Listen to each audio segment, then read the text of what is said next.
Okay, here's a real quick video on an amplifier installation into a 1988 Honda Goldwing GL1500 motorcycle. I'll go over everything real quick. If you have any questions, please ask in the comments and I'll do what I can to answer your questions. As you can see, I took off the right saddlebag door so I could have some access to the right saddlebag, which is where I mounted the amplifier. Take you over the bike here real quick, just so you can see some of the things that I've had to remove on the bike. As many body panels as I could off the side so I can run wiring. I took off the windshield and the dashboard so I could get the front speakers mounted. What I have here is basically Polk speakers, and I can give you the speaker numbers in that. 401s are real popular, also 501s, which are no longer available, but you can see the speakers are up there in the dash, and they fit pretty well. What I did with the installation on those is I had to use larger washers. Just so it would hold the tabs, because they don't fit all the way inside. The Honda speakers are just slightly larger. So a couple things here. I'll sit down and show you the amplifier here real quick.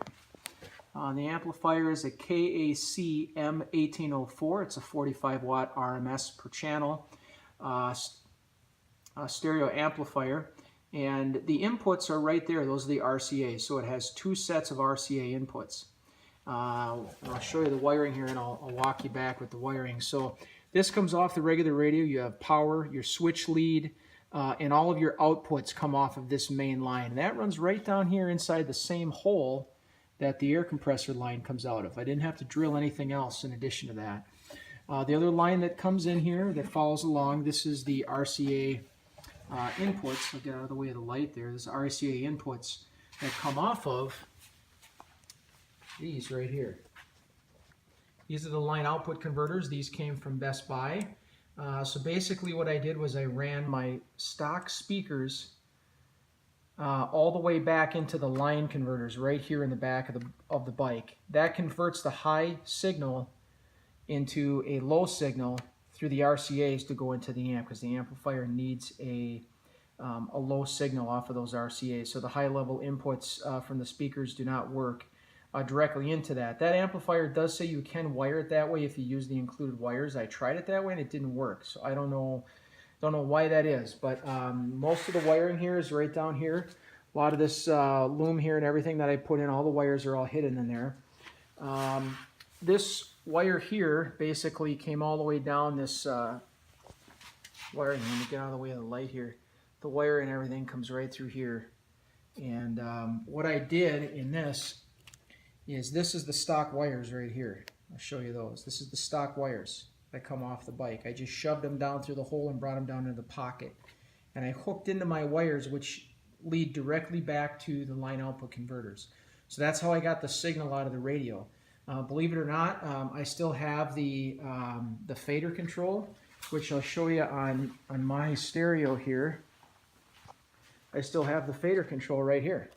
And it still works. Everything works on that fader because I came off the regular AM/FM radio speaker wires. And then all I did after I went to the line output converters and brought the signal into the amp is the lines that come out of the amp, I ran all new speaker leads to all four speakers. Now on the rear speakers here, the rear is right here. The regular speaker wire I just brought down through the base here and brought it right down out here, and where I hooked it in directly into the line output converter. I hooked it directly in. So then the new wire just runs right back up inside. That's this green wire here. That just runs right back up inside. So that's the new wire that I ran off of the amplifier. But otherwise, the old lines, they both in the back here, both come right back here where I plugged it in. Now the front speakers, one runs along the right side of the bike, and the left side runs around the left side of the bike, and I just brought new speaker wires. I'll show you that over here. This is some new speaker wire that I have connected here. And all I did was I took the stock wires right here, took them out of the speakers and shoved them down through the hole, and I connected a new speaker line. I have extra speaker line here. I already soldered the lines on. I was doing some testing. So I'm going to cut those and reinstall that later on and shorten that line, but that's just where I'm at with it right now. These wires are just for a cigarette plug on another video. I want to show you something that I use for the switched lead real quickly, if you can even see it. Right here inside my bike is the CV connection.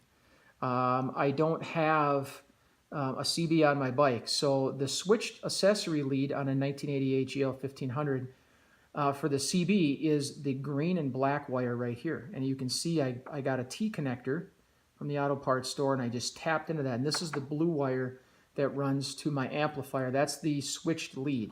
So when you turn on your bike and everything, and you can hear the amplifier come on using that. There's probably other ways that you can find a switch lead for it. That just happened to be one of the switch leads that sends power when I activate the bike. So that's just where I grabbed that from right now.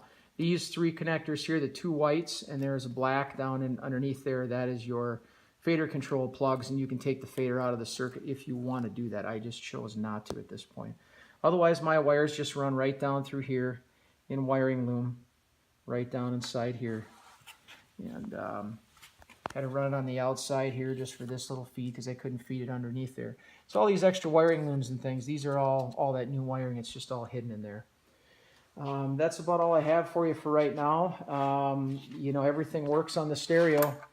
I can turn it on and everything works. I've got fader control and everything. So fader to the front, fader to the rear.